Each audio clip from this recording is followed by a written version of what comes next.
ভিডিওটা উপর করবেন না, সূরা হাশরের লাস্টে 3 আয়াত শুনে যান। বিসমিল্লাহির রহমানির রহিম হুয়াল্লাহুল্লাযী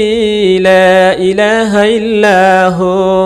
আলিমুল গায়বি ওয়াশ শাহাদাতি হুয়ার রহমানুর রহিম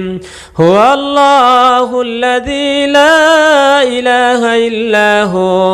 আল মালিকুল কুদ্দুসুস সালামুল মুমিনুল মুহাইমিনুল আজিজুল জাব্বারুল মুতাকাব্বির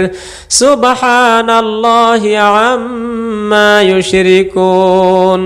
هو الله الخالق البارئ المصور له الأسماء الحسنى يسبح له ما في السماوات والأرض وهو العزيز الحكيم